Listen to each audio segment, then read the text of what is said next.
Well, thank you guys so much for joining us again, and hold onto your butts, people, because it is going to be a ride today. I promise you, we are going to have a great time, and it may be a little controversial. So early warning, we are talking about mental health, of course, because that's what I do, but we're also talking about gun ownership. And especially in this day and age, there's a lot of things going on and there's a lot of different opinions. Everybody's got one. But I think today, if you hold on and you have an open mind and you're patient, you're going to come away from listening or watching this podcast with some things to process and to really listen to yourself and figure out where you stand on this and how you can help. So I am really excited to be joined with two very engaging and awesome guys right now. We have Jake Wiskershin. Did I say that right? Wiskershin, pretty close. Wiskershin. See, I'm never going to get names right. He's a marriage and family counselor here in Reno, Nevada. He's also a nationally certified counselor, and he is a seasoned podcaster himself. He has quite a few going on right now. We also have Mike Sedini. He is a third generation firearm industry professional, and people call him the most ungun gun guy. And I can't wait to figure out and listen to him explain why that is. He founded the nonprofit Walk the Talk America, which works to bring gun owners, firearm dealers, manufacturers, and mental health professionals, which is kind of a odd combination, but it's sorely needed, bring them together to help responsible gun ownership and mental health care exist in the same space. Believe it or not, these two are going to tell you how that can happen. So thank you both for coming. Yeah, thanks, Erin. Appreciate it. It's awesome. I guess she left with you, right? So you should probably start. Yeah. Well, thank you, Erin. Thanks for having us today. I'm the ungun gun guy. I got that nickname because over the years, people in the firearms industry used to always go like, "You don't act like a gun guy. You don't act like a gun guy." And then people outside of the industry used to say the same thing because I didn't grow up around like all the activities that usually gun people, right, grow up around. I didn't hunt. I grew up in two of the worst places to probably own firearms. I grew up in New Jersey and, Asbury Park, New Jersey, and San Francisco, California. Oh, wow. We just didn't go to the range. We didn't play around with firearms. We didn't have access to them. We didn't go hunting. So that is the nickname I got. I didn't give myself that nickname. That's important for the listeners. It's really, really uncouth to give yourself a nickname. Oh, it's so douchey. No, but yeah, that's how that came about. And but in seriousness, like that helped, I think, with the organization when I founded it in 2018. Sometimes it helps not necessarily coming off like a gun guy when you work outside of gun culture or you work with people outside of gun culture. Yeah, especially if you're trying to marry the two together. Right, which basically had never been done before the organization started in 2018. Actually, before that, it was like taboo to even kind of mention the two together. People sat on opposite sides. So it's been kind of fascinating to see where it's how far it's come along and the progress we're making, bringing the two sides together to look for innovative solutions that don't involve any kind of legislation to get people the help they need when they're in crisis. And that's the most important thing that we do. I feel the eyeballs staring at me. I think it's like I should need to say something. I guess I should probably explain how we came together because Mike's in Vegas. I live in Reno, and the story about how we connected is, so I work in mental health, as you mentioned, I'm a marriage and family therapist by trade, and in 2015, I co-founded a company here called Zephyr Wellness, and before that, I had some. I had a lifetime of firearms ownership, but I was never really that into it. Grew up in a family full of cops. We did hunt. I am from Nevada. I'm fifth generation, and it was always just seen as a tool. Guns were just a tool to get something done. They weren't a hobby. They weren't for competition. We didn't trick them out and see how far they could shoot or decorate them or anything like that. So for me, they just kind of sat in the closet and collected dust. But I've always owned firearms, and as such, I also have one of my best friends from college, Jordan Slotnick, who manages Reno Guns and Range, which is owned by his mother. And it's one of our premier firearms retail stores and indoor ranges. And so for years, he and I had talked about this guns mental health thing because we knew that there was some chasm seemingly self-imposed by the two communities that we just couldn't get across. And so one day he texted me and asked if I'd heard of Walk the Talk America. And I said, no. And on my smartphone, I look up them, and they end up being Mike. And so I emailed them and asked if they would like to send a representative to be on my podcast. And at that point, I'd had Noggin Notes for a couple of years, and we addressed mental health. And I thought, oh, guns and mental health, that's innovative. So Mike writes back very promptly, and we scheduled a phone call, and we talked for 3 hours, and part of that was the podcast. And then we were BFFs after that because I thought that what he was doing was super cool, and I thought I might play a role in it. Now, at the same time, so this was spring of 2019 that we connected. At that time, I was chairing my licensing board here in the state, and through some of that work, I had connected with a lot of other peer colleagues from different disciplines within the mental health profession. So drug and alcohol counselors, psychologists, psychiatrists, clinical professional counselors, social workers.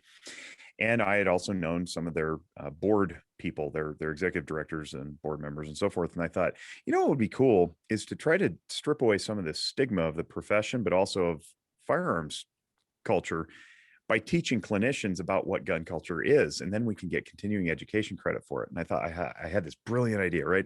We'll teach this class and people will love to take it, and then it'll invite gun owners in to get counseling so that we stop them from taking their own lives. And that's really what Walk the Talk America is at its root, is a suicide prevention organization, but it's also an awareness building organization. It's a consensus building organization.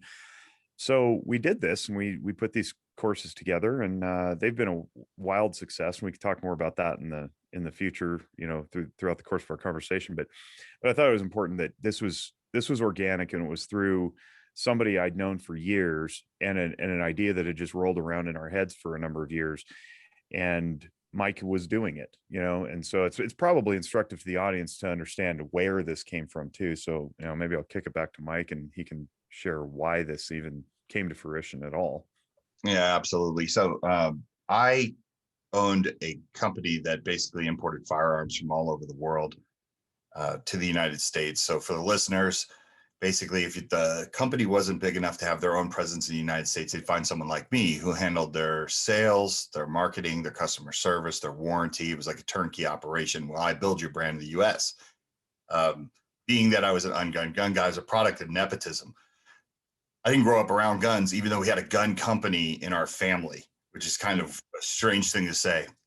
And, in hindsight, looking back at all the, people that were involved from my family, they weren't much into guns either. But what that did was give me the opportunity to kind of go in and look at firearms as a business. And I got to observe a lot of things about the industry. You go into the firearms industry and you don't know what's true or not. You hear things, especially when you grow up around people that aren't around guns. Like, you hear, one example of that would be, the firearms industry doesn't care about saving lives. All they care about is money. Things like that you'd hear over and over again. But what I found is that really wasn't the case. So, I've always kind of kept that attitude when talking to someone who doesn't understand the firearms industry, but also understanding where they're coming from, right? It's because they just don't know. Well, in 2009, unfortunately, the president of my own company took his own life with a firearm. And it was one of those awkward things where we were trying to grieve, but we couldn't really address the issue. And what I noticed is when these incidents would happen inside the firearms industry, we really didn't talk about it. We were afraid to kind of talk about it. And I think it's because we were worried that situations like this get used and weaponized against us. So when Bill passed, we all kind of kept it moving, and everyone kind of just, we had the funeral, and then it just wasn't talked about. You didn't see it in any of the magazines for the industry. And Bill was a pretty popular guy. But once again, it's kind of like not talking about it because we just don't do that. And we don't want to make the firearms industry look bad. And suicide is part of the number that's used against the firearms industry in many people's arguments. When you look at the total number of firearms deaths, 2/3 of them are suicide by firearm, right? So that's something we're very sensitive about. Plus, at the time in 2009, the NRA was becoming sort of this lifestyle brand that people were making everything political, right? So the NRA is creating this narrative that anybody that works in mental health, they're all gun grabbers. All they want to do is use your mental health against you to snatch your firearms. And in some cases, that was true, right? In some professions, that was true. So it wasn't all just a campaign of fear mongering to get money. There were many cases where, especially professions like the military and our first responders, where your mental health could, have a consequence to your access to firearms or even access to your jobs, right? Your security clearance. In 2017, I was in New Orleans. I had a chance meeting with a complete stranger that was really cool. We invited her to sit down at our dinner, and my national sales manager and I, we were celebrating. I mean, we were in it. We were like 11 vodka sodas deep. And, she didn't know anything about firearms. So she said to me, I'm pretty neutral on firearms. I really don't care. I just don't understand. How does it work when there's a mass shooting? And I said, well, when there's a mass shooting, everybody blames the firearm industry. We blame mental health, and nothing ever happens. And she asked one question and completely changed my life. And she said, okay, if you understand what the problem is or what you think the problem is, how does the firearms industry work hand in hand with the mental health community to figure out solutions to, fix some of these issues? And that was it. That was like the catalyst to start this whole organization. And keep in mind, in the very beginning, to me, it was just, okay, let's figure out a way to give money to mental health, let them solve the problems, and then, we'll look like good guys for once, and the world will be better. There was so much that I had to learn, but that is how the organization started. It started off of a chance conversation with a complete stranger that really, to me, was like pointing out how silly it is that we don't communicate with each other, No, and I think that is an amazing story on how the nonprofit kind of came to be and where you come from in your philosophy of it. I was kind of scrolling on Twitter, waiting in line at Jimmy John's of all places the other day, and I read, I think it was maybe conjecture, it's not an actual statistic, but the majority of Americans know at least one person who's either been harmed or killed by gun violence or suicide. And that kind of snapped me into a little bit of a reality, because I do know someone who died of suicide with a firearm. And the problem is more prevalent now that we're more aware of it. But the solutions, though, especially the mental health solution, is not really being talked about. And especially like you're talking about first responders and military, where you have that fear of fitness for duty. That's huge, where we could stop a lot of problems in their tracks at the beginning of them. But people are afraid of having their duty weapon taken from them. Therefore, they're no longer able to work and provide for their families. Yeah, and that's not a unique problem specifically pertaining to those two fields. What we found through this endeavor over the last couple of years is that many other professions, irrespective of firearms ownership, suffer the same internalized stigma. So take, for example, emergency medicine physicians who work under pressure all the time and are constantly seeing horrific things and the negative outcomes of all sorts of violence and accidents and negligence. They also are under duress. They also suffer greatly from emotional strain and psychological burden. And they also resist coming in for care because of the same fear of being deemed unfit for duty or unfit to practice, or impaired is usually the word that we use in the health profession. But it extends to other avenues as well. So there may be a speculation that if you're depressed, you can't focus on your job. Okay, fair enough. Or if you've got anxiety, you can't focus. I mean, we see this in schools. That's fair, right? That can be treated if we change the narrative that says, all right, take some time off, right? If you get the flu, you don't go to work, you wait till it passes, you eat chicken soup, and you try to keep some food down, and then you heal and you move on. Mental illness is the same way. And we need to be courageous enough to say mental illness can be overcome. Go get your treatment, take care of it, return to full functioning. Because if there's an impairment, we don't want you working impaired.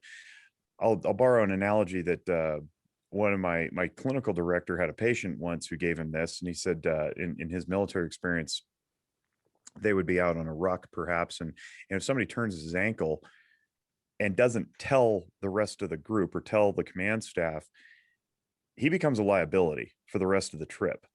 And the same thing is true of suffering with a mental illness, whether it's a stress in the home, spousal conflict, children aren't doing well, or something even more high level that may be diagnosable. If you don't acknowledge it, it's going to sit there and fester and grow and become a liability to the rest of your peer group, your coworkers, your family and friends. So you want to get it treated. So that's one thing that we're trying to push, is that mental illness can be overcome. It can be treated. You can have a full recovery, just like physical illness, and certain exceptions, accepted, I suppose.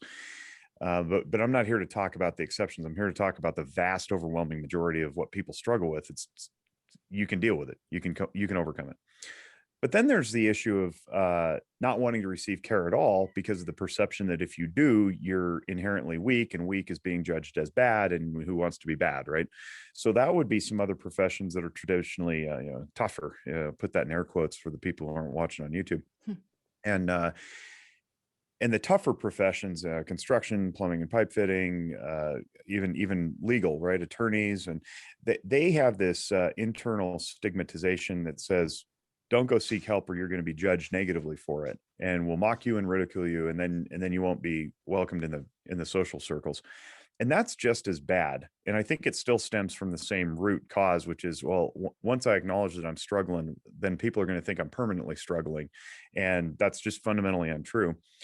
But also something our profession has done a very poor job at is advocating what exactly counseling consists of and what the steps are that you take in getting an appointment, billing insurance, treatment planning, and eventually achieving your goals and moving on and being discharged.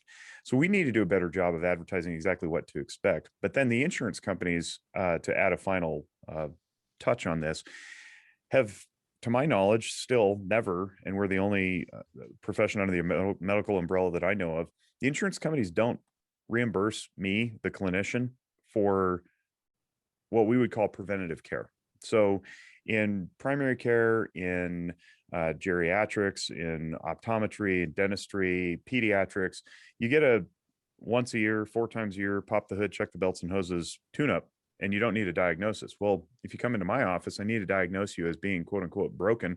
And then we have to formulate a treatment plan. We have to get objectives to the goal, and time. These are all supposed to be time limited just to get care. So I have to render a diagnosis to send a code off to insurance just so I can get reimbursed. And even if you come in and you're like, I'm a little off, and we have one conversation, you're like, man, I feel so much better. Life makes sense. That's all I needed.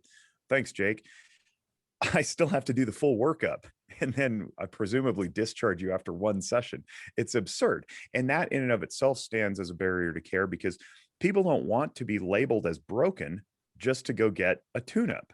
And I think that's something that we need to address as a society as well. And hopefully it doesn't require policy interventions at a legislative or congressional level. Hopefully we can just have some reasonable conversations with some executives at some insurance companies and say, hey, man, the returns down the road are going to be way greater if you just nip this stuff in the bud instead of letting it fester and grow to the point that somebody's in a residential treatment facility or some other higher level of care that inherently costs more. We have to speak dollars to these people to get them to come to the table. So that's my angle on it. It's not just firearms owners. It's society as a whole still hasn't shaken off the stigma for whatever reason and whatever origin to make it into professional counseling should they need it. It's the old meme, the old trope about lying on the psychiatrist's couch, with your arms crossed and, tell me about your life, tell me about how your parents hurt you, that kind of old school mentality. And I think, and of course, this is probably a conversation for another day, but it's a control thing where, sure, if people are not well, they are more easily be controlled, but that's a different thing. Yeah, that's true too. There's a lot of vulnerability that comes with seeking help, right? And so we could call it weakness, I guess. Yeah, you're weak because you have to have assistance from somebody else. All right, fine. We don't have to judge it as negative. And if we want to just swap out words, we can do that too. We can say it's not weak, it's vulnerability. Vulnerability is never a bad thing, because when you're vulnerable and you push through that vulnerability, you know that you're safe on the other side, you grow and you learn how to be intimate with another person. So it all flows together. If you want to have better relationships, you need to learn intimacy. To learn intimacy, you need to be vulnerable. And a great way to practice that is in my office. I can teach you that stuff. But we got to get the messaging through that it's not a bad thing to seek help. I think that's critical.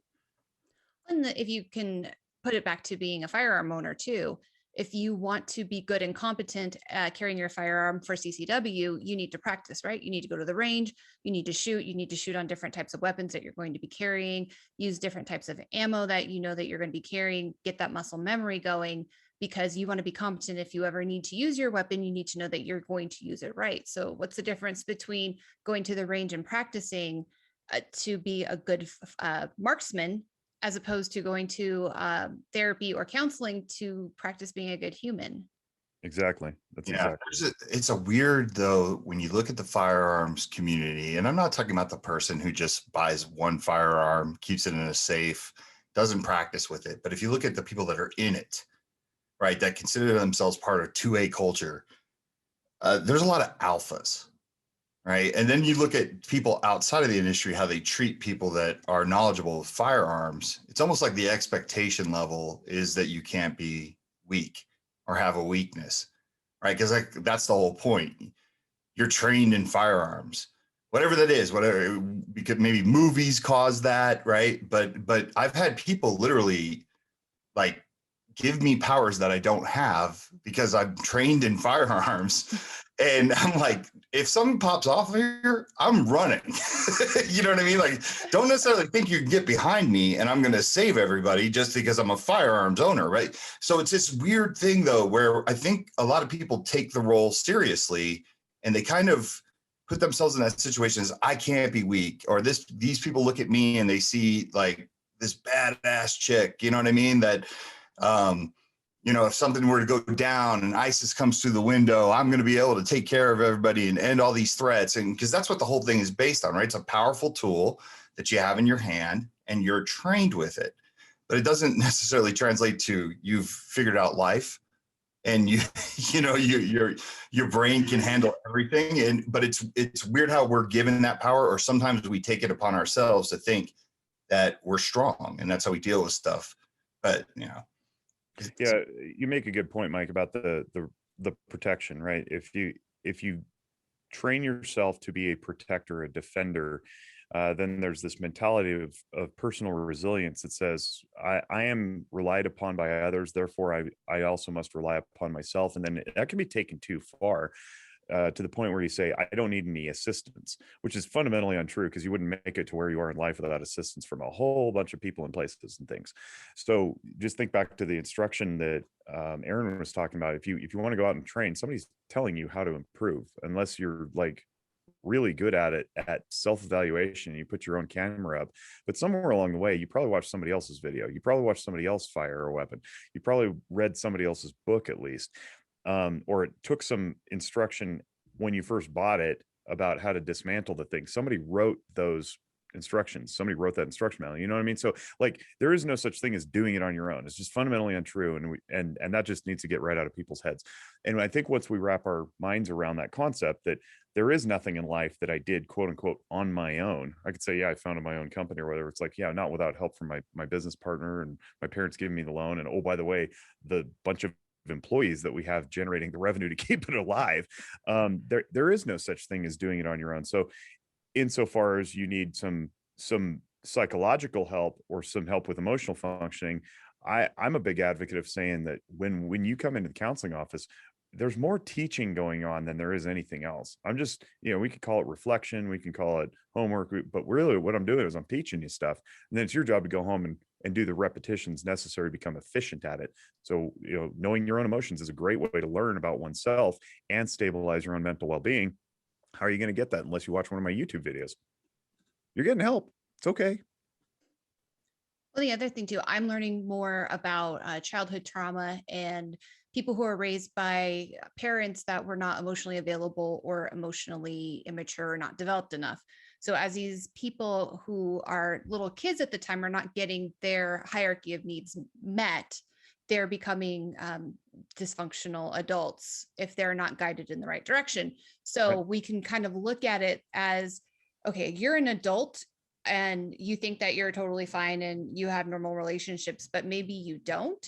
And hold on. Because I'm doing a podcast, the animals have decided to go freaking rampant around my house. Okay. It's okay. Aaron, everyone knows that you have a dog fighting ring. Just come out and say it, okay? That's how you make money on the side. Oh, I have to tell you guys about the raccoon. I had Is a there raccoon. a raccoon story? Yeah, a raccoon came into my house this weekend and got into the dog food through the doggy door.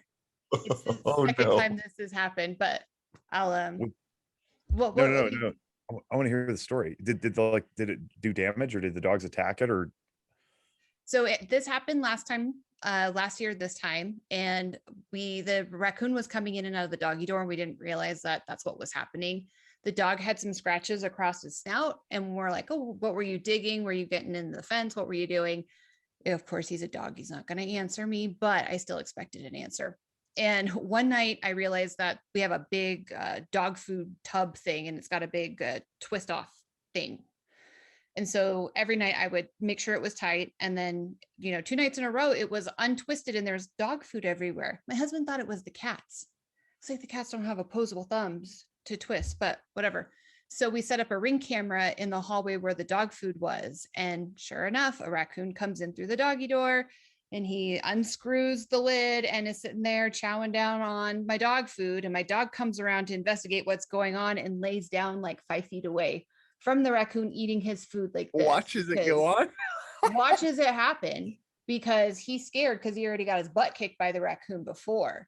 And then one of the cats comes over and starts hissing at the raccoon and tries to save the day. Eventually the raccoon leaves. And so we tried to get a raccoon trap from Endow, but they don't do raccoons anymore. You have to hire a pest control person. That's a little bit expensive. So we got a trap, like a small animal trap from a friend. And the little bugger is super smart and put his little tiny paw through the little wire and grabbing the dog food that we left out as a bait through the side of the trap and wouldn't get in. So eventually we just started locking the doggy door from the inside so it couldn't go in, and it went away until last weekend. I hear commotion and there's the raccoon back inside my house. He even took a little bath in the dog's water bowl thing. So there's food everywhere, food by the food jug thing. And then I actually have video of my cat going after the raccoon and doing that thing and scaring it away, but it eventually came back and got inside my house. So now we're on day 3 of locking the doggy door each night. I'll send you guys a video. You'll enjoy it. You have the best house. You have the best house. Those raccoons have determined that they are going to come to your house because you have the best house. Oh, and at work, I have doves that are nesting on my car. Every day I pull into work, 2 doves hop on the hood of my car. They get right in that space in between the hood and the glass, and they start building a nest. So every day before I leave work, I take the nest and I put it in the tree, and I get a new nest every day. And I'm just wondering how long this is going to be happening, because apparently I'm the freaking animal whisperer. I was about to say, though, this is like makes for a funny movie. Like you're irritated by it all, and the animals keep bothering you instead of like the person like, I love this. I am the new age Snow White. Or Ace Ventura. Right. Oh, I can't do that one. Ha ha ha ha. Not close. No. No. Anyway, we're talking Hungry about fella? childhood trauma, and we got on raccoons. So this Well, is why I they love can you be guys. traumatizing. I was traumatized. I was traumatized by the raccoon. It scares me. Those Dog things are was for nasty. sure. Yeah, polar bear. Yeah. So you're Well, completely distracting me now. So we have a rat in the backyard that just hops the fences. And for the longest time, I kept telling my wife, it doesn't exist, because I never saw it. I've been out there 100,000 times, never saw it. I finally saw it the other day. She's like, it exists. I almost wanted to say I didn't see it just to mess with her. I didn't see it. But she's traumatized. So she has issues going out there at night. When she goes out there to smoke a cigarette or something like that, she's always like, oh, the rat. Trauma's real. Yeah, rats are sketchy. We had raccoons once, so I'll just wrap up and tell my story, I suppose. We had raccoons. Our house butts up against a regional park where wildlife exists. And so we get coyotes running through there and the dogs go crazy. And we got rabbits and squirrels and hawks and all sorts of stuff, owls, and raccoons, apparently, because one night the dogs went just absolutely berserk, and they typically sleep in our room. So when they bark, it wakes us up. And my heart leaps out of my chest, runs across the floor, and is panting in the corner, waiting for me to come collect it and stick it back in my chest. And that's what happened this particular evening, 3:07-ish in the morning. And they're just going crazy, barking, barking, barking, barking, barking. I'm like, coyotes aren't out this late at night. What's going on? So I grab my flashlight and I'm shining around. We have this big tree on the other side of the fence up the hill a little bit. And I see a set of eyes. And I was like, oh, there's a cat. I was like, oh, there's 2 cats. Nope, those are raccoons. Oh, there's 3 of them. So now there's 6 eyes. Still barking, barking, barking. 2 more eyes appear. There's 4 raccoons, and then 5. There were 5 raccoons in the tree.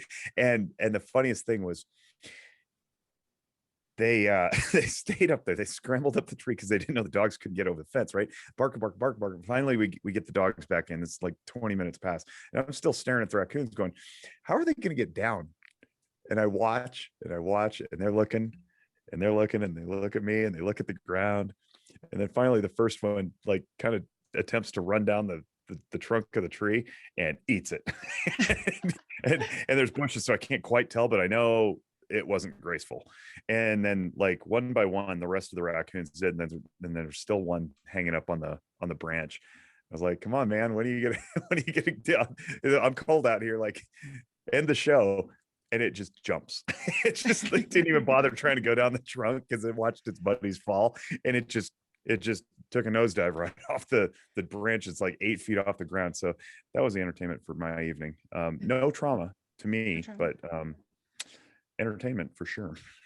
So my husband wanted to post himself outside with the pellet gun, and I just don't think that would work. It'll just make him mad, right? Depends on how powerful your pellet gun is, I suppose. But I wouldn't. I don't know if it would work or not. Raccoons are kind of big. Yeah, and So, yeah, these ones are big. Yeah, I don't know if we have 1 or 2 because the way that they were coming at different times. I think there might be 2. But speaking of raccoons, firearms, childhood trauma, being traumatized. It's not an irrelevant segue. It's not a hard left turn. Mike and I have been working recently with our state office of suicide prevention on a variety of different things because there's lots of overlap in this area. And one of the things that's come to our attention is foster parents for the longest time weren't allowed to have guns in the home if they were fostering children, which made it really hard to find and recruit foster parents because in Nevada, a lot of people own firearms, and a lot of police officers want to become foster parents, and there was just no exemption in the law for that. So a few years back, they had it changed, and one of the conversations we were having with one of the OSP people was about educating foster parents who are firearms owners about the childhood trauma that's sometimes associated with guns. And it's not necessarily that kids get guns waved at them or anything, although that happens. And we want to address that. We want to be sensitive to wounded children who are being fostered and not re-traumatize them by, just having guns laying around the house if they've had a negative experience with them. But the flip side is that sometimes these kids are so they're so wounded that they're living in this wounding, and they don't have any real good self-efficacy, and they don't know how to navigate life because they're children anyway, and they're just developmentally behind adults. And so they don't know how to tolerate their distresses. And often if you're a child in transition, bouncing from home to home and whatnot, then you get made fun of at school. And so there's social issues, and then there's often academic issues. And so all this just stacks and creates a real big problem, in addition to all the garbage that got you into foster care in the first place. And the result is mental illness. Kids are, struggling with post-traumatic stress disorder, anxiety disorder, depressive disorder, sometimes, other mood disorders, sometimes substance abuse. If you got guns around the home, you better secure them. But also, that gun is such a tool of power and redemptive value and potential that educating children on the proper usage and the responsibility is really critical. And it was neat to have this conversation because I don't know that particular angle has ever really been addressed. So I come in as the marriage and family therapy guy who's worked with children his entire adult life. And I was like, yeah, safety, security, responsible storage, all that stuff. Don't re-traumatize them. But also, let's think about how attractive that device is, how attractive that tool is to a child who's wounded and suffering and has low self-efficacy. And maybe the traditional methods of storage and the traditional, hey, stay away from the guns, kids, messaging isn't not only accurate or useful, but also could potentially cause more taboo and more unintentional interest. So, if I'm a kid who, I'm getting bullied and I don't feel good about myself and I need something to make me feel strong and powerful, well, I'm going to pick the most powerful projectile weapon man has ever invented.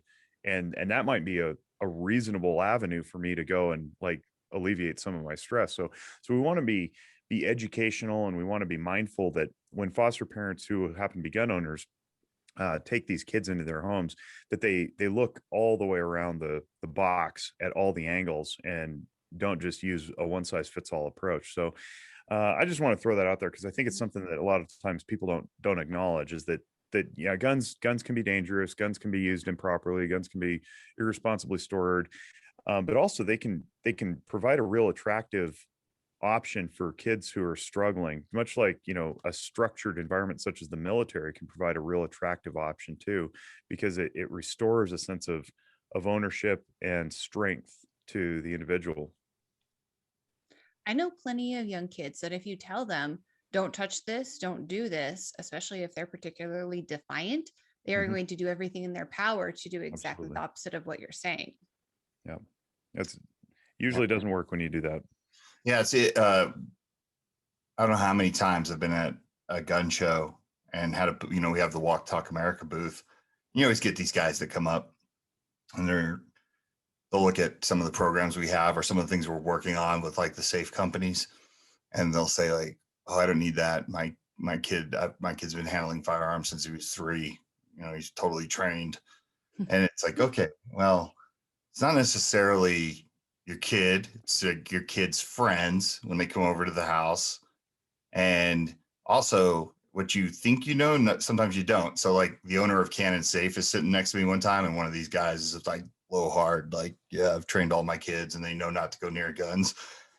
And I remember he left, and his name was Mike Baker. And Mike Baker turns to me and he's like, I grew up in a house full of millions of guns with all these different safes. And the minute my parents left us alone, my brother and I would break into every safe or try to break into every safe to play with the firearms, right? Like it's a common thing. For me, it was porno, right? Like stay away from the porno. And no, I'm just kidding. So sort of. No, but like it's true. Like you can't just say to a kid, don't do that.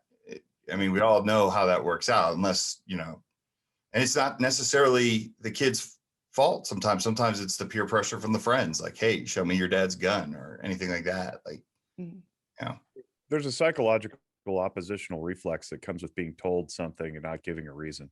So we saw this in the pandemic most recently, and I don't mean to make this political at all, and I'm hoping I'm not, but when you get a governor or a mayor or a president even that issues an emergency order and people aren't entirely on board with the reasons for the emergency or even question that there is an emergency, and then what flows out of there are emergency directives, it inherently usurps the process of what we have known in America for several hundred years to be the way things go, which is public participation, transparent decision making, and a collective consensus.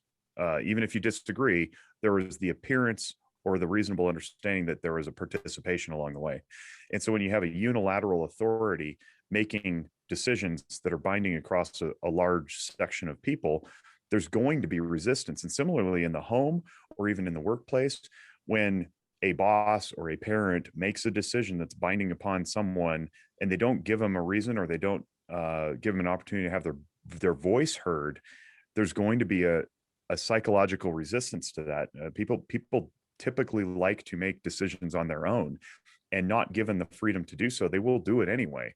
And sometimes what we end up having is this, what's called enantiodromic. And I'll just break that down. It's the Carl Jung term, and meaning and, anti-opposite. Dromea is a Greek word for running. So you get like dromedary camels, they run. So enantiodromia is literally translated as running in the opposite. And then parenthetically, the direction that you know best, or in this case, the direction that's been given to you without your consent. So if you push, there's going to be a push back, and enantiodromically, it's going to be the opposite of what you intend. So, say, don't do that because I'm the dad. You're going to get, watch me, because you can't control that kid all the time. And eventually you're going to have to sleep or leave the house or something. But if you say, hey, don't do this, and here's the reasons why, let's talk about it. And I'm not saying you need to negotiate with your children all the time, but you want to provide an environment where it's conducive to feedback so that they understand the rationale. Well, now you've got a lot more buy-in, and the child or the employee or the citizenry understands the rationale that went into it. And even though they may not agree, they can at least believe that they were part of the process. And when you take the mystery away from it, and then they're exposed to what a thing actually is, I kind of heard a term like when with kids and toxic friends, the Romeo and Juliet syndrome, where you keep one child away from another child because you believe that their friend is toxic. They romanticize this friendship to a certain point where they will do anything to be around this friend. And then once they get around them and are re-exposed to them, they're like, oh, well, maybe I don't really like this person as much. So I can kind of see that correlation between the excitement of the unknown with discovering a firearm. Mom says, don't touch this, don't touch this. Well, why? What, instead of saying, hey, mom, this is a firearm, this is very dangerous, this is why, because it could kill you or somebody else, and they're gone. They don't come back. Like, they don't regenerate. They don't get another life like a video game. So this is why I don't want you to touch it. If you're curious about it, you can talk to me and we can look at it together. Yep. Yeah, and this is one of the issues that the industry or the firearms community has always faced when speaking with the mental health community, right? Because the mental health community comes in many times, unless you're like someone like Jake, who's a concealed carry holder and grew up with firearms, but they say, okay, let's talk safety, right? And they start talking to the firearms community about safety. Right now, here's the firearms community going, safety. We're some of the safest people in the world. Like, I train my kids, right? Like, we're all safe. And that's why Walk Talk America, we're trying to shift the focus, change that word safety and move it to responsibility, because it's a completely different thing. So when you have mental health, clinicians or people from the mental health side, it doesn't even have to be mental health, right? You just have somebody outside of the firearms industry talking to you about safety, and you're a firearms owner, and especially one that trains, you're going to automatically shut down. And you're not going to say like, oh yeah, I'm really going to listen to what you have to say because you've never owned a gun, or you don't even know what a trigger discipline is, or muzzle flashing, right? Things like that. And I think that's always where the big disconnect is because people want to come in and talk about safety when they need to talk about responsibility. Like, leaving your firearms out when you have children in the house, even if they're trained from the age of 3, that's not responsible firearms ownership. Right? That has nothing to do with safety. Like, it's a different lane, and that's one of the things that we really stress with people, especially when we work with coalitions for suicide prevention or people from the mental health community, is we say like, okay, let's refocus our language so it's not insulting to the firearms owner, to the average person, if you really want to get their attention. Yeah, for me, it's a big deal because words really matter. And I mean, it's not just because I have a journalism degree from undergrad. It's that when I work clinically, I want to be precise with my language, and I want to pick words that accurately reflect what I'm trying to express. And safety can be defined a whole bunch of different ways. And I think especially over the last year with this pandemic, safety has just become super watered down and even weaponized. And so it's even lost meaning, I would suggest, because it's become overused. Responsibility, however, especially in this context, has an individual application. It has to do with personal accountability. There is no mercurial, ethereal definition to it. Responsible means me. And if I own that thing, I have to be responsible. And more precisely, we can say responsible storage has to do with preventing unauthorized access. So just recently, I saw an article about two kids in a car. There was a gun in a car. A 9-year-old shot the 11-year-old, or vice versa, because the thing wasn't stored responsibly. That's unauthorized access. You got children playing with a gun in a car. That's unauthorized. And unauthorized can be anybody who isn't supposed to be there, right? That could be the criminal who breaks in. That could be the person who in the mental health crisis who is suicidal. It could be an intoxicated individual over for a family party. It could be the neighbors across the street playing with your kids. Your kids may be authorized, but they're not, right? So responsible should seep into everybody's head as a more precise, accurate way of reflecting what we really mean when we mean safe. And we can even translate that to healthcare and employment and school settings and so forth. Getting away from safe and moving to responsible. And I think the other piece of language that's really critical here, if I may, play language cop for a second, is the difference between accidental and negligent. So accident seems to cast off that responsibility to, man, the world just went sideways and the universe intervened in a way that I didn't expect. And so it's not my fault and it's ollie oxen free. Whereas negligent invites a responsibility and it invites an accountability that says, take personal care of your own stuff. Do not be negligent with it. And I had to wrestle with that recently. Rob Pincus, one of our board members who participates in our class and our trainings that we offer, he came up with that recently. And I sat on that for a good couple of weeks because like I said, words matter to me and I want to be very intentional with how I use them. And eventually I started using negligent everywhere I would normally use accidental, including in my home with my two children who are almost 6 and almost 4. So they're very young, but I just keep saying negligent. It's it's an accident. No, you knocked over the cup. You were negligent with your elbow. And it's not judgmental. It's just a statement of fact. Someone needs to take responsibility for this. So a car accident. No, somebody was negligent. Somebody was negligent. Oh, the conditions, the weather, the ice, the snow. Yeah, give them more space. Slow your wheels down. Somebody's being negligent. So I invite people to challenge their own vocabulary in that realm and replace safety with responsibility and then accident with negligent. And I think we'll all start to take a little more personal self-ownership in our behaviors when we do that. I think those are definitely 2 words I need to start rotating in my vocabulary too. It just makes it more, it puts more weight into it, like you said. And some of the safety words, I believe, have been watered down, especially in the pandemic. Mike, let's talk about what the nonprofit's doing to work with the gun manufacturers and retailers, that the gun side of things. And then why don't we talk about the mental health training? Okay. Yeah. So let me just back up for a second. When I started the organization, the whole concept was, in my head, I wanted to take a shortcut. I wanted to give money, starting with my company's money. I was going to donate $1 a gun to mental health. I was a little naive back then, right? Because I thought maybe we can help fund the programs that they talk about that have been cut over the years for outreach to stop some of these shooters. I didn't understand that finding the next mass shooter is like the equivalent of finding a needle in a haystack, because there's no future predictor of violence. This isn't the movie Minority Report. So when I started to contact people on the mental health side that were willing to sit down with me and listen, they were pushing me to suicide prevention, right? But that still didn't make up for, the organization didn't have anything that was their own programs to kind of address mental health issues that might lead to suicide or, those type of issues.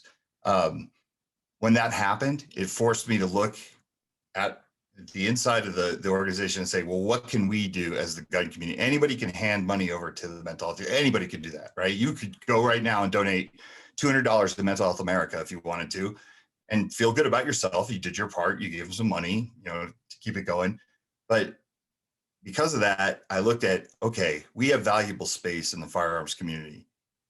We can't give restriction. We can't give legislation. We can't cave on those things. Those are non-starters for people in the firearms community. But we do have valuable space inside the firearms box, right? We do have valuable space on the gun counter of the store. We do have valuable space inside of the training slides that firearms instructors use, right? So that's what my organization does, is we kind of look at all the different places where we can work with the mental health community and say, well, that's kind of cool. We can give you that. We can do that, right? And one of the things that we do that you had asked about is the firearms manufacturers. We have a mental health flyer that leads to free and anonymous mental health screenings. So basically, you can go take a screen. There's anxiety, depression, substance abuse, PTSD. The list goes on and on and on. But you can go and take a screen, and you don't have to be in crisis to take a screening, right? You can go on there, take a screening just to see where you're at. And that's it. Stay anonymous, right? Or you could take it a step further. You can find, local resources that might be able to help you with whatever you're going through. But that's really what I wanted to do, is I wanted to get firearms owners to start having the conversation, even if it was with themselves in their own head, like, hey, maybe I should go check it out. So I started putting this flyer in all the firearms manufacturers that I represented. And it was really cool because, when I first started telling people about it, they were kind of like, oh, I don't know, we'll see what happens. Like, it'll be interesting to see what kind of feedback you get.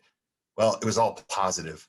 We'd have people calling up Eagle Imports and saying like, hey, I saw this flyer in here, or, we get an email, saw the flyer, open up the box, saw the flyer. It's really cool that you're doing this. So once I saw that I didn't get drummed out of the firearms industry because of putting a mental health flyer in the box, I was like, all right, like, let's go start asking other firearms manufacturers if they'd put this mental health flyer in the box. Now, keep in mind, it's easier for Walk Talk America to approach firearms manufacturers about this because we're homegrown, made up of firearms industry professionals, right? So we're asking, hey, let's take some responsibility. Let's be proactive, and let's do some of the things that most likely government will try to force us to do anyways, but we could do it where it's ours. So went up to the High Point, Arms Corps, a couple of the different manufacturers. I have relationships with the owners just from over the years, and said, hey, I really want you to put this in the box. What is it? So mental health flyer. It leads to free and anonymous mental health screenings. No push. I'm going to put it on the screen, by the way, for you. Yeah, there was no pushback at all. They were just like, this is awesome, right? So there has been, in my opinion, I think a lot of firearms manufacturers, a lot of firearm shops, a lot of trainers were always looking for ways that they could help, but didn't know how, right? We didn't know how. And that's what happens when you stand on opposite sides of the rooms and just stare at each other or finger point. When you actually start having communication, like I did with Mental Health America, who's our partner who powers the screenings, it was like, okay, how do we get this out to the masses? Because this is great, right? And you can't in no way, shape, or form lose your rights, get in trouble for taking these screenings. Like I said, they're free and anonymous. Anonymous really speaks volumes to people in the firearms industry.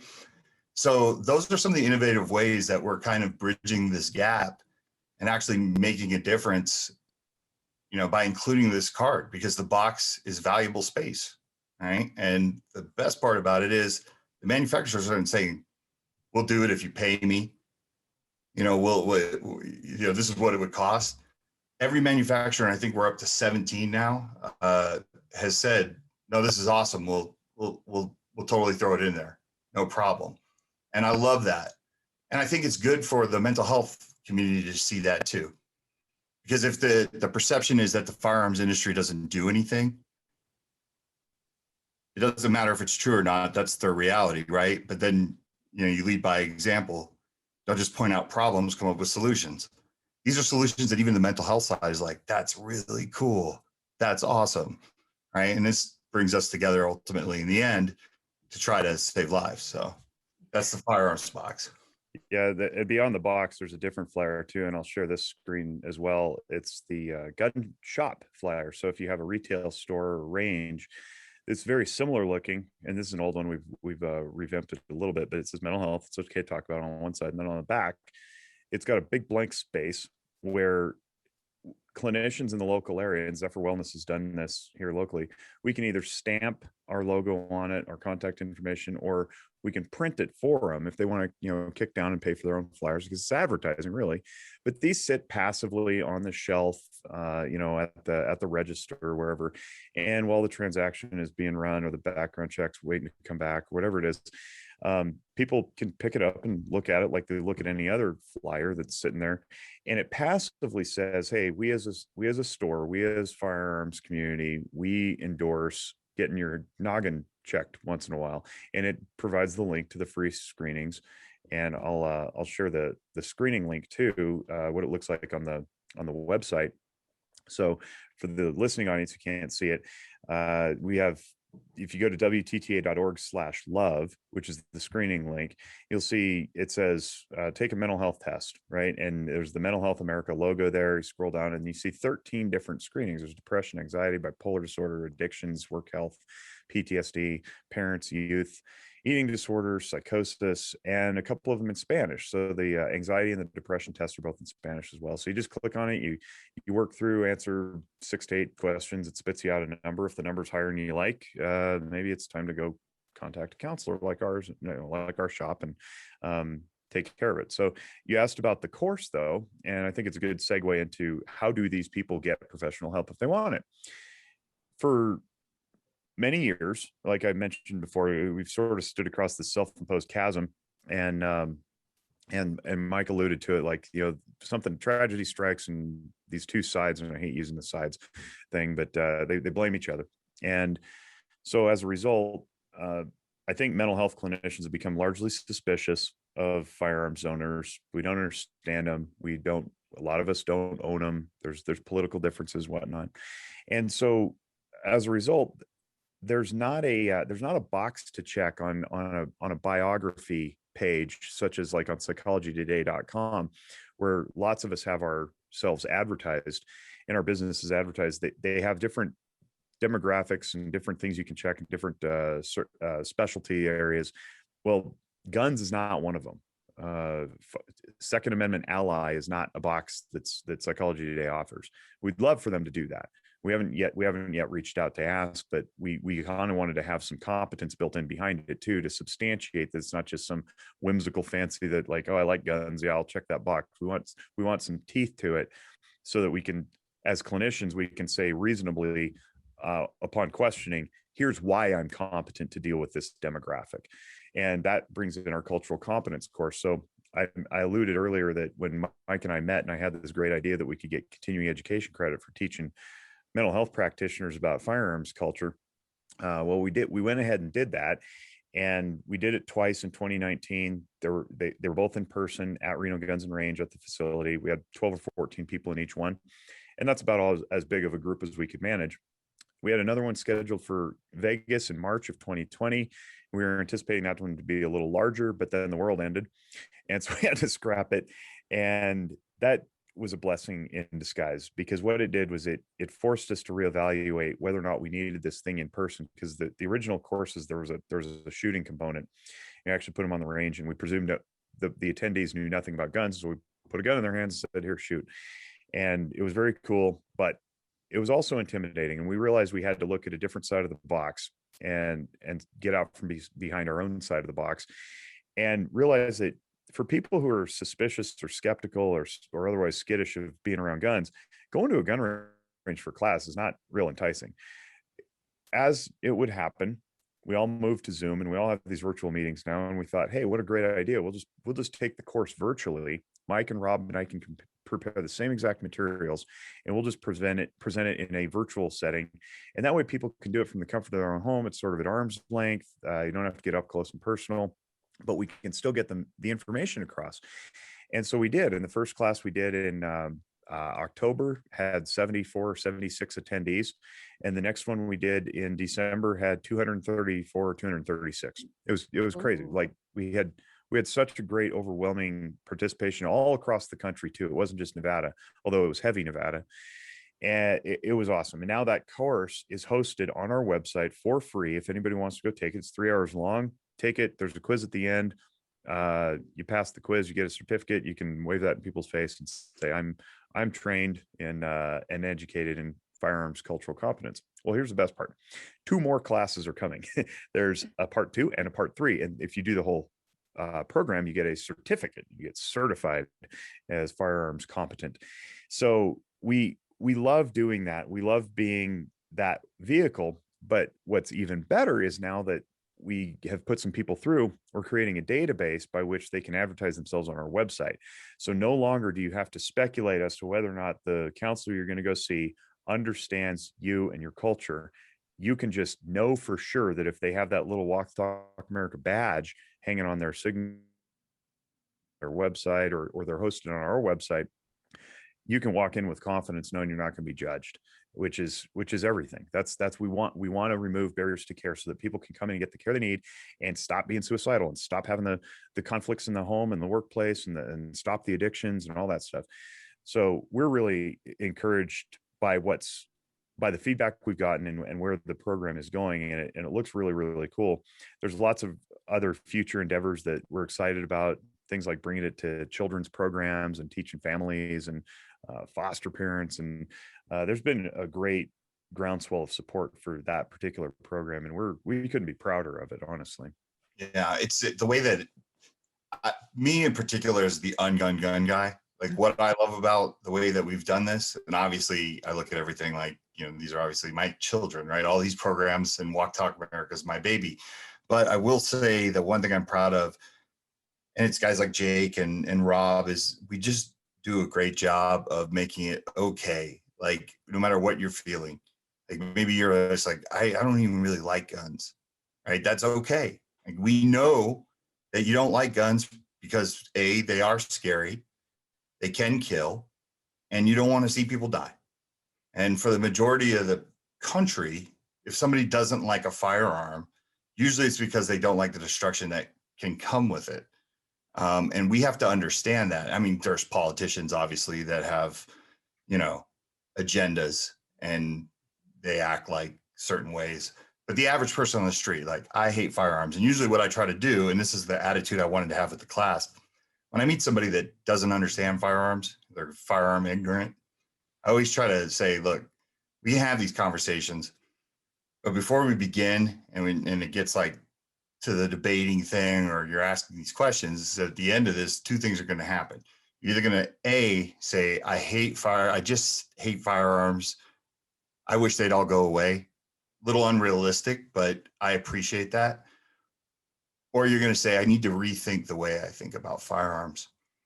And usually it's the latter that happens, right? Because you have these discussions, you don't get emotional, and you just make people understand that it's okay to hate firearms.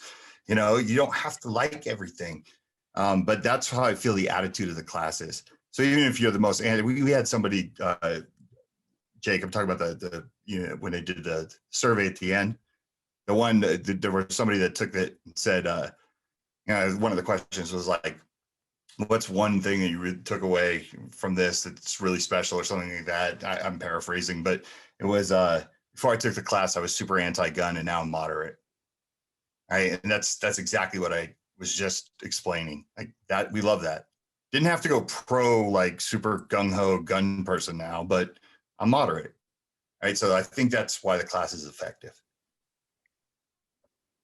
I'm really glad that you brought that up, because especially where we are in the world right now, especially in America, and we've seen some horrible things happen, especially even up to a few weeks ago, as far as gun violence.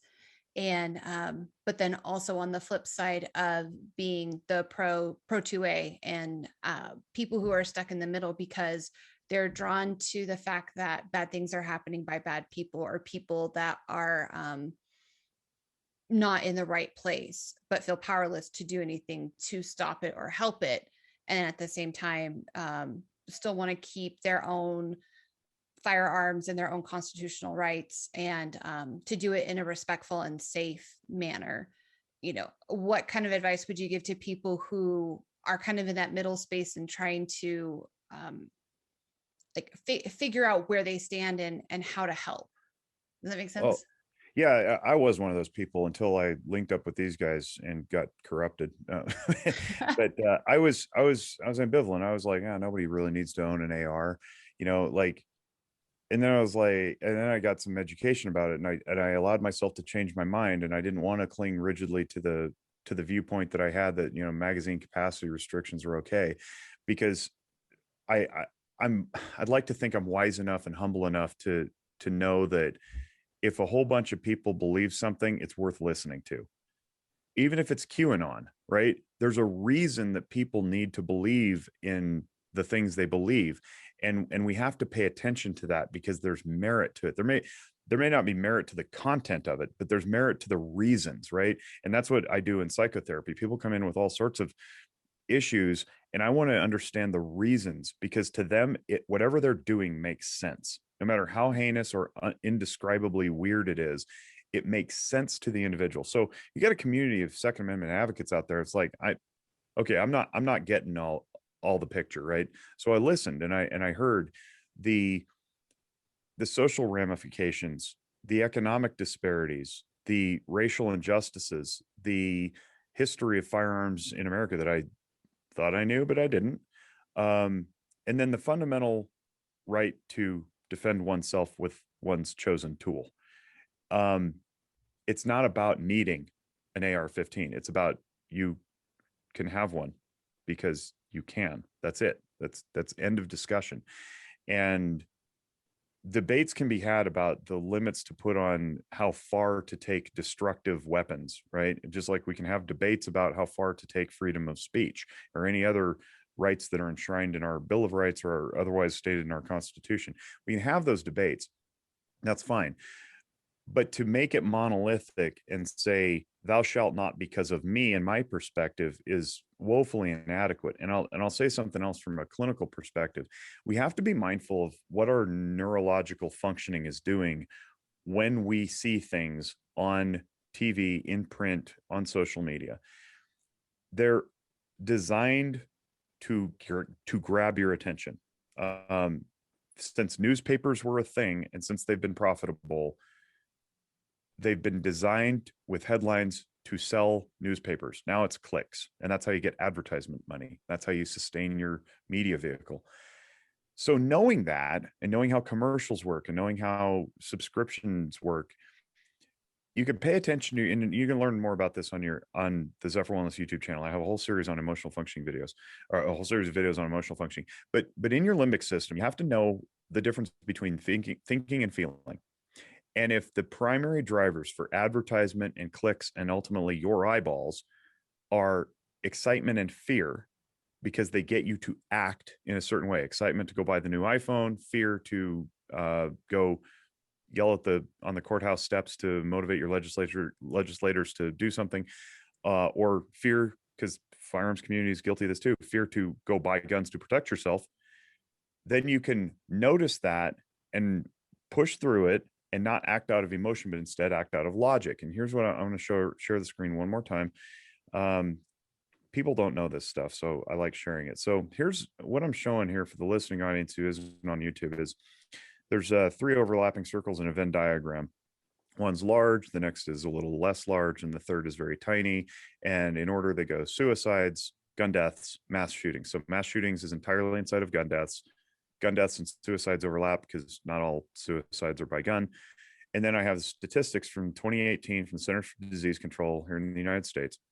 All firearm deaths, 39,740. So we're talking 40,000 people died by firearm in 2018. Of those, homicides were roughly 14,000 or 35%. Suicides were 50%, 50.5. So all firearm deaths, so far we've accounted for 85% of them, and we're still not to mass shootings. Now, negligent is about 3.5%. And then the mass shootings themselves, 0.2 or 80. 80 out of the nearly 40,000 firearms deaths were from mass shootings. So when you hear about mass shootings being the problem, you hear about Mike thinking that he's going to form this organization to stop mass shootings, and then being talked out of it by mental health professionals to say you're missing the mark. You got to go to suicide prevention. It's critical. So let's go to firearm suicide. 24,000 roughly out of the 40,000. So that's roughly half, right? But 61% of them are firearm death of the firearm deaths. Sorry, I used the wrong numbers there. So 40,000 firearm deaths. 24,000 are suicides. It's 60%. We're 60+%. This is 2018 data. Of all the suicides, 48,000, 24,000 are firearm suicides. So half our suicides are by gun. Gun owners have got to pay attention to this, and the broader citizenry has to pay attention and stop chasing down the needle in a haystack, because they're wasting valuable energy that could otherwise be spent educating people on suicide prevention. You want to keep 24,000 people from a year from dying by suicide. You're going to make a heck of a lot bigger impact on that number than you will on the 80 of the mass shootings. So when I talk to people, I like to share these data because they're so skewed by the advertising dollars, driven by the sensationalized headlines pushed by yellow journalism. Yellow journalism is a term for screaming headlines that make you pay attention. It used to be a rare thing back in the day, like back to the turn of the last century, but now it's like, it's all we see. It's because it sells. Suicide coverage doesn't sell. That's it. It's pure economics. There's no nefarious push. There's no person behind the curtain pulling levers, making you distract away from suicides. It's about, watch our channel, buy our products that we're advertising on our channel. Here's another mass shooting. Here's another school shooting. Here's another sensational headline, because it's sexy and it sells. Suicides don't sell, but they are overwhelmingly the problem. If we want to save lives, we focus on the mental health and the mental illness underlying the suicidal ideation. That's how we do it. You can't predict mass shootings. You can't stop them. I'm not saying we don't try, but I'm willing to bet that if we address the mental illness, we're going to stop a lot of those mass shootings along the way too. So that's my 2 cents. That's my pitch on that. Well, and remember back in our journalism days, Jake, we couldn't, we were not allowed to, or it was discouraged to report on suicides. You had somebody jump from the parking garage of one of the big casinos. It never got covered because it was portrayed as, we don't want copycats, or it's just policy. That's not something that we do. But what if we had been talking about those things back in the early 90s, even late 80s? Would we be here today? Because this, idea of suicide, I think for some people who've never been impacted by it, it's kind of like this fairy tale thing that you see in the movies. It's not real to a lot of people who've never been touched by it. But if it was something that we were exposed to a lot in a certain way, I think things would be a lot different now.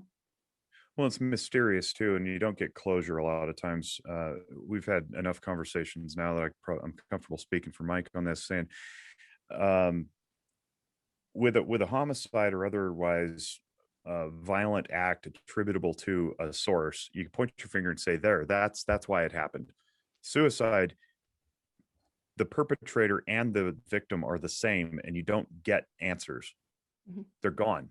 And that was what was frustrating Mike with the death of his friend, is that lots of people came to him and, on the side afterward, and they're like, hey, so what'd you see, man? And then we bear the skills. So Matt Miller, who's the head of the VA's suicide prevention effort nationally, he's been on our show, our podcast, and he was on my podcast. We've interacted with him a bunch.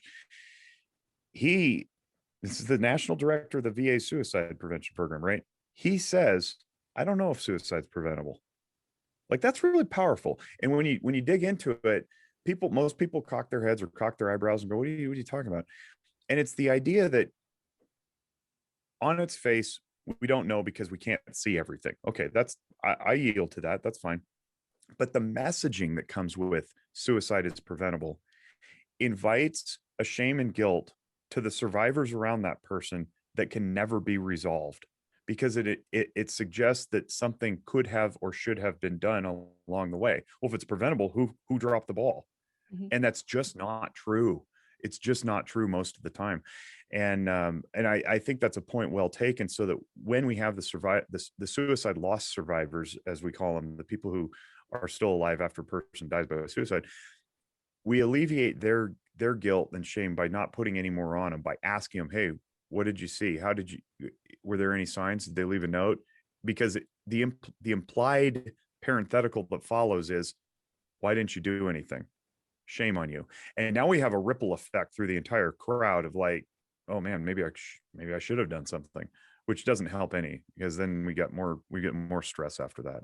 So it's a really tough conversation to have, because it's so spooky, because it's mysterious, because death is involved, and we as a Western culture don't really handle death well anyway. But then we invite like this burden, right? Like, well, I'm having this conversation now, I got to do something. Well, sometimes the best thing you can do is refer, you know. Yeah, and that's where when you're dealing with peer support, a lot of people are kind of hesitant to be peer supporters or to go to peer support, because what happens if you do something wrong? What happens if, as much as you try with all your heart and everything you have, this person still goes down that path and they're no longer with us? And then now you have that burden of guilt because you were there to do something and you were not effective. Yeah, and the thing with suicide is it's permanent, right? So if your child goes down a wrong path, we always have in the back of your heads like, we can turn them around, even if they're 45 and still off the path, right? But if you're dead, you're dead. And so the permanence aspect of death is scary too. To your point, that people don't usually clear their throats and raise their hands to go do this kind of work, because they don't want to step into that realm of potentially incurring liability.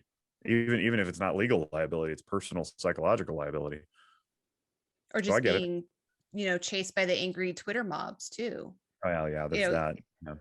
Even this conversation, sometimes I feel like we're trying to be as neutral and show both sides as much as possible, but at the same time, somebody will take something that one of us has said and run with it and twist it because people wanted to use their own narrative. And I'm at that point in all of this shit that is happening.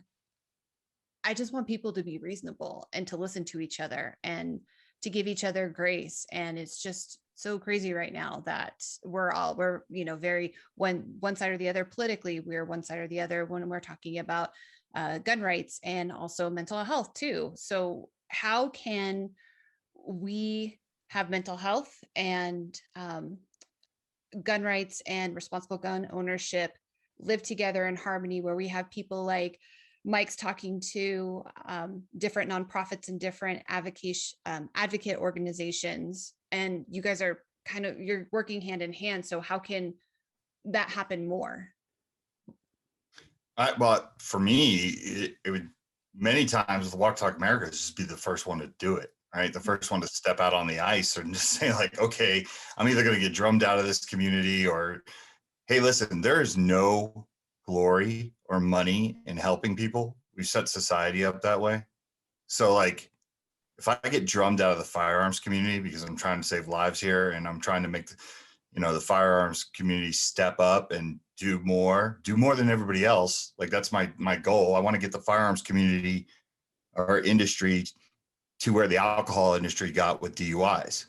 Nobody blames Johnny Walker when you go do something stupid behind the wheel of a car and kill someone. I think we can get there. I think we can. Sometimes I think we want to go where the tobacco industry is going, but I do think we can get there.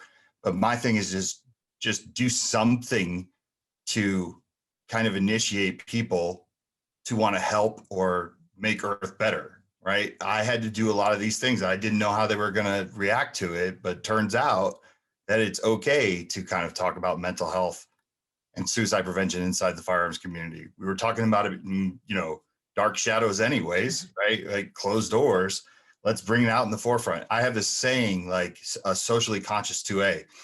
And that came from, I'm not letting anybody outside of the firearms community tell me what I don't do enough of, right? Like you don't get that right to tell me I'm not socially conscious just because I own a firearm or I own a firearms company. And I think that's how we do it.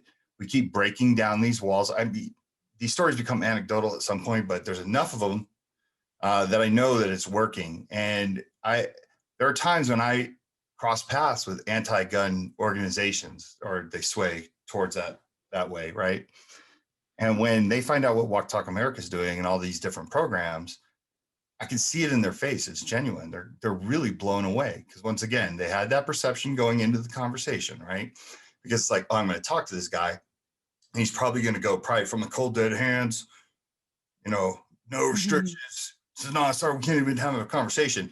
And then it's like, wow, okay, there's these gun owners out there that are like that really want to do something different, change the whole game up, right? And that helps, because these programs, I couldn't have done it without the help of the mental health side, right? It was taking their information that they were giving me and saying, okay, how do we apply it to us? How do we figure it out back here? What can we give up? Space in a box? That's nothing. That has nothing to do with restriction, right? Like, that's not going to come back to haunt any of us. Like, that's something that should have been done years ago. It's not rocket science. Like, that's how we do it. I think for me,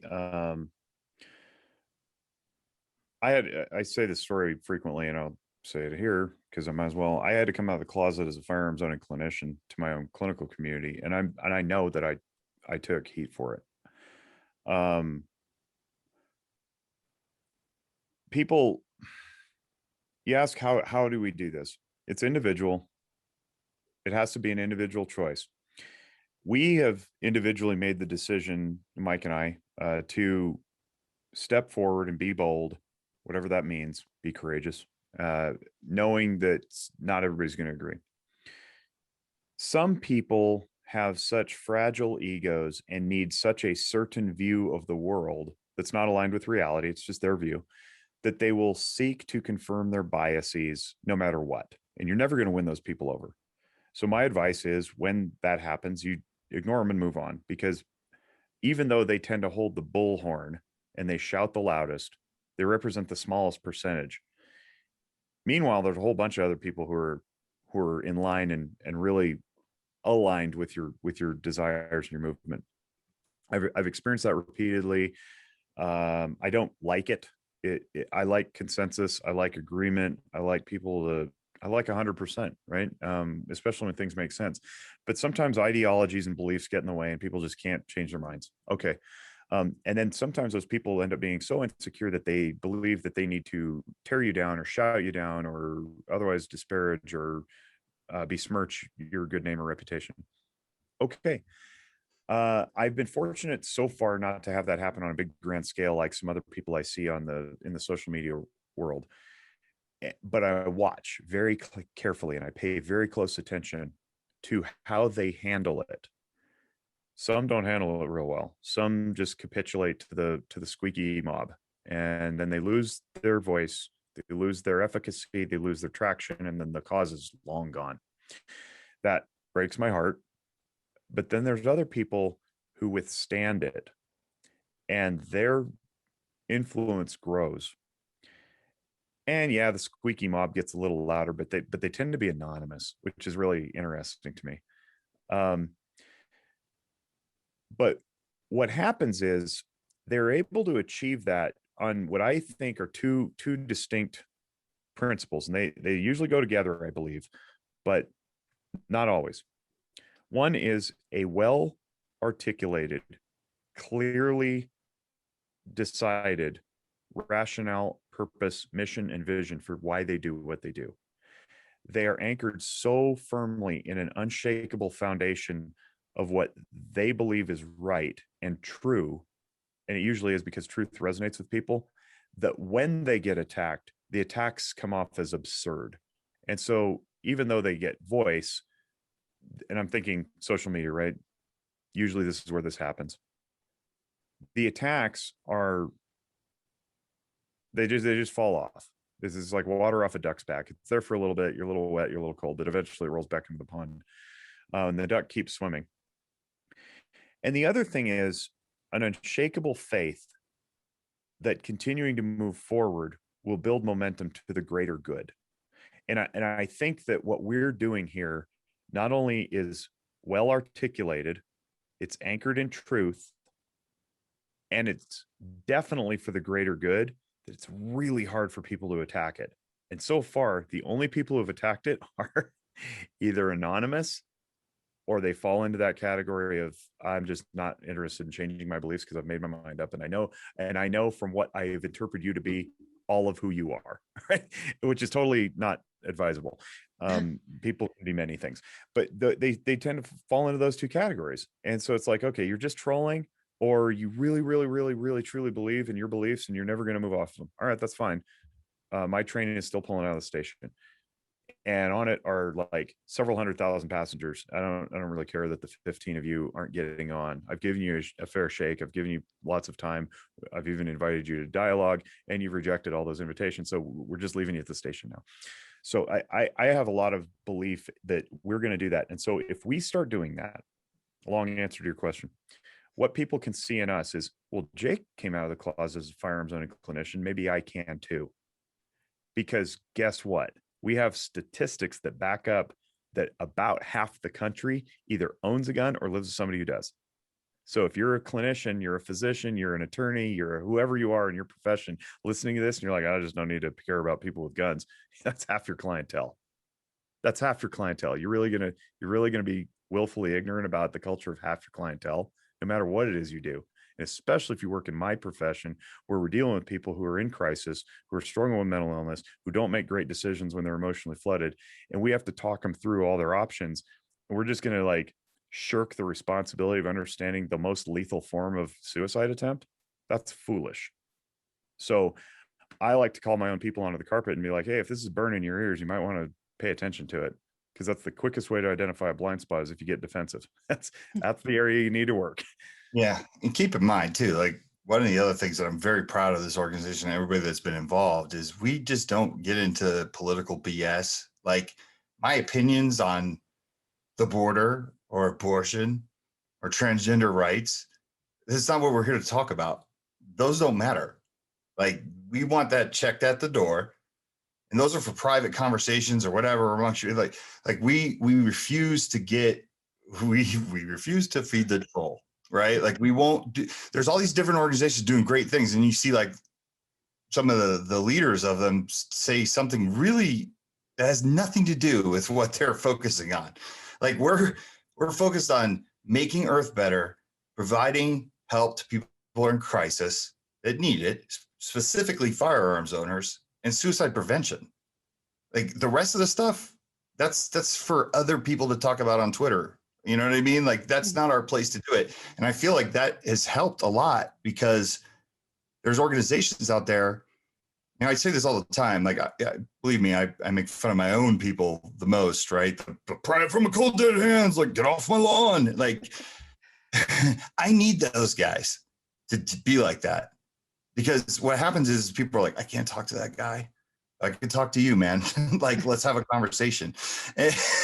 So, you know, I think that helps is when, okay, you're approachable. You don't look like a Duck Dynasty dude. You know what I mean? Like you can, it looks like you can have sort of a conversation without getting, you know, emotional. Like that's what I think I pride myself on with this organization. And I think that's how you kind of build that bridge is communication. I mean, there's nothing better than, well, I shouldn't say that. I don't want to phrase this the wrong way. Mass shootings happened. We had a couple of them in the last few weeks. They're horrible, right? But there's nothing better to me than when the leaders of these mental health organizations call me after this happens and ask certain questions, right? Like even if they're asking the same questions and I already informed them of that, like, hey, why gun owners won't come off of the AR thing. It's just nice that before that they release a statement or they, you know, attach themselves to something that they'll call me now and say like, hey, I need you to help me. I'm working through this. You know, we're both upset, but I have a question or why can't, and then I can give them, you know, not in an emotional way, the answers that they're looking for to make them think the perspective.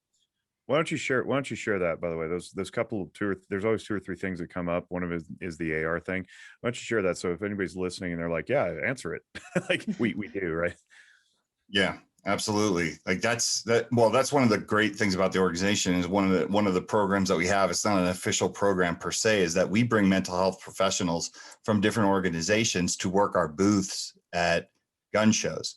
So the NRA show or SHOT Show, we'll have people from Mental Health America there. We'll have people from NAMI. We'll have people from different organizations that will come through, and suicide prevention coalitions that'll work the show. And that's a time for education for both. It's a two-way street.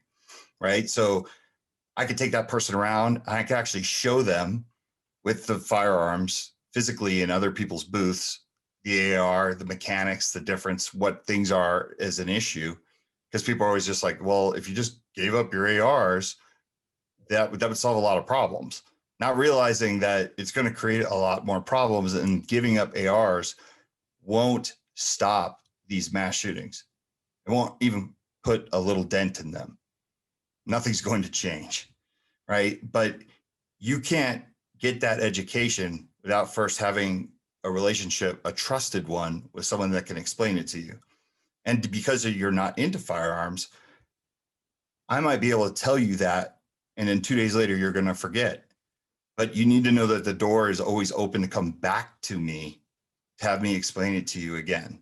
I'm a big proponent of like explaining to me like I'm a 5-year-old. I think it's like a Denzel Washington thing in the movie Philadelphia, right? Like when I heard him say that, I was like, damn, he's talking about me too.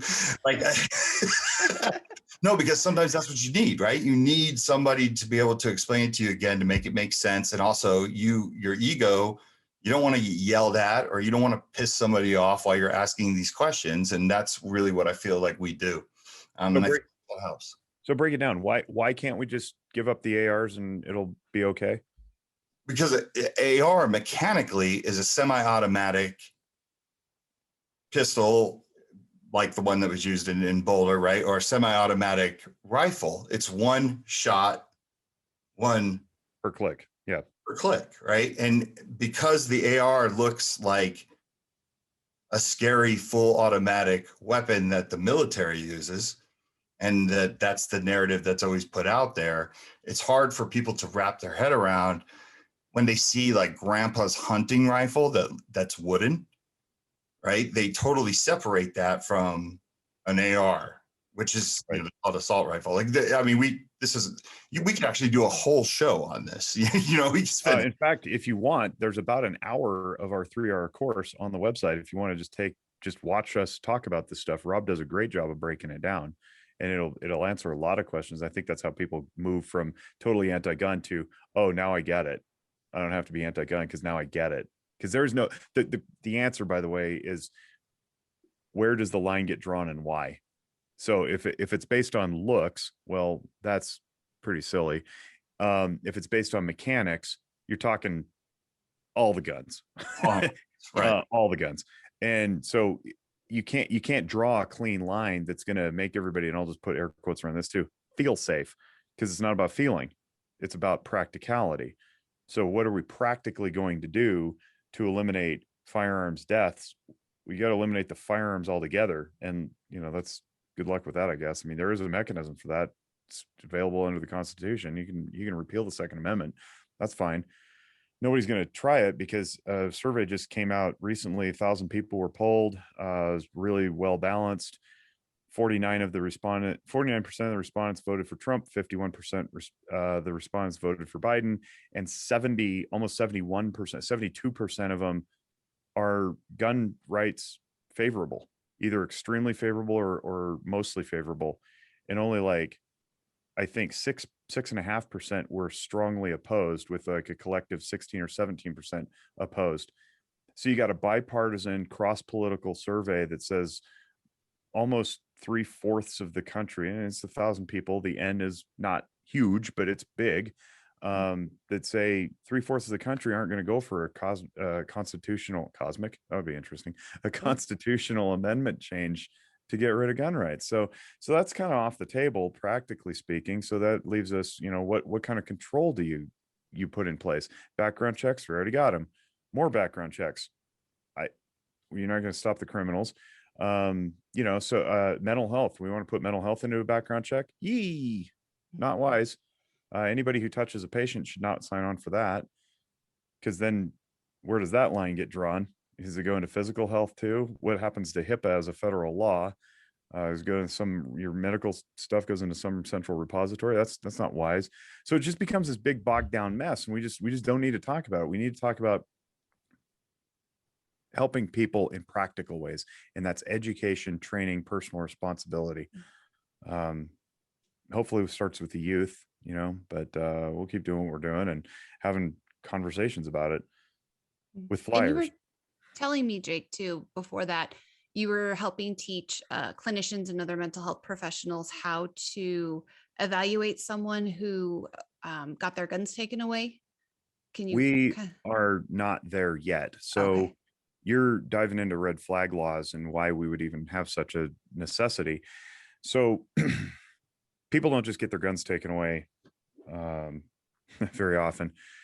And there's questions about whether or not that should even exist based on due process issues and Fourth Amendment issues, search and seizures, that kind of thing. But what we're discussing here is the concept of what people know as a red flag law. And red flag laws are traditionally more accurately known as ERPO, ERPO, extreme risk protection orders. Protection order is the technical legal name for what most people call in the media a restraining order. So there's you're not restraining anyone. You're not physically binding their hands or anything, but it's a protection order that orders somebody not to go around a certain person or certain group of people or near a school or whatever it is. So this is an extreme risk protection order, and like 17 or 19 states have adopted them now. And what it says is, in the event of a crisis in which the individual poses a threat to self or others through the use of firearms, judge can order those firearms taken away. All right. So on its face, it sounds like a good, safe idea, except for the due process issues and the Fourth Amendment stuff. Because the question becomes, who takes the guns, who holds on to them, for how long, and that's not addressed in any of these laws. I do a class on this. I do teach this. So I'm not going to go into it now because it's going to bore everybody to tears, I'm sure. But it is part of our presentation if you want to go to the website and watch the class. But let's fast forward to somebody who has their rights taken away. The right to own a firearm, right? Not privilege, right? Enshrined in the Constitution of the United States of America, just like every other right that's in the Constitution. Right to own and keep and bear a firearm. They have that taken away for this under this mental health crisis, we'll call it. How do you get it back? Well, the path to restriction is pretty easy. A family member, in most cases, a family member or a person who lives with you can petition the court, and in their petition, they line out the reasonable suspicion that they have that you're unstable and you shouldn't be around guns. And the court needs to determine reasonable suspicion is what the family members need. They need a little bit higher level of proof. They need a geez, I'm blanking right now. They need to be able to determine from that application that this is justifiable, right? So law enforcement can also issue the petition. Law enforcement needs what's called probable cause. Probable cause is one step above reasonable suspicion. So law enforcement or family members can petition the court. The court takes the document, court meaning judge. Judge takes the document, he or she looks at it, says yay or nay, issues the protection order, and deputies come and knock on your door, take your guns. Now you can imagine all the problems that come along with such an event. But we'll presume that this goes well and the person gives them up without a fight and all this stuff. Okay, now someone's hanging on to them, the deputies or whatever. How do you get them back? Well, law says clear and convincing evidence. Clear and convincing is at the top of the chain of burden of proof.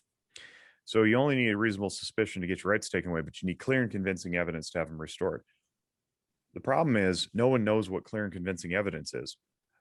Judges have ad hoc asked mental health professionals to provide an assessment of the individual and an evaluation of sorts to determine if they're well enough to receive them back. And that would ostensibly be the clear and convincing evidence. It's clear and convincing that this professional assessed you and determined that you're safe.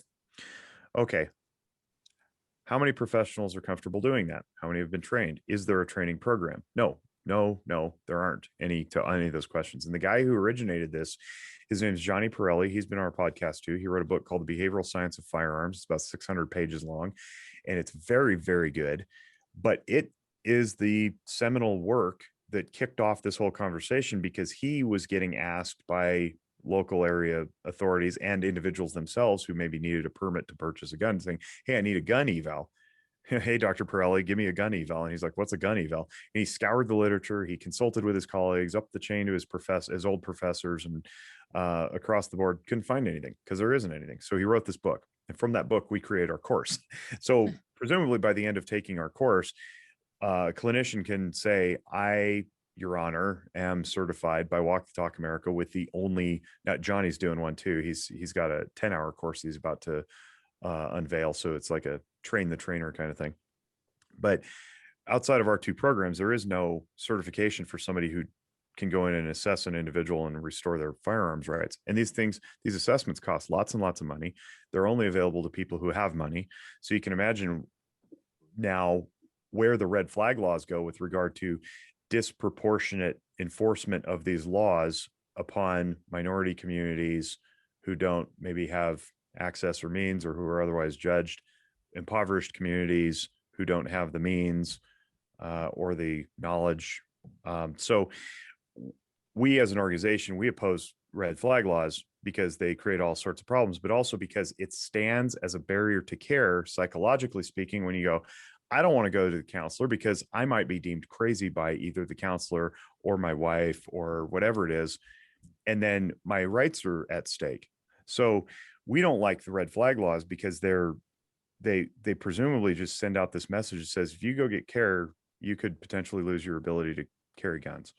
And for how long, we don't really know. Courts operate slowly. Clinicians aren't available. Money is tight. All the reasons. They are on the books, however, and knowing that they're probably not going to get pulled off the books, what we can do is advocate for amending them to at least make the burden of proof aligned so that the path to restriction and the path to restoration are equivalent. That's a problem right now, is that they're not equivalent. They're asymmetric. And we need to at least fix that. If we're going to leave the red flags laws on the book, and so far we don't even have any evidence or research that suggests they work, if we're going to leave them on the books, then we got to at least make them fair. Mm-hmm.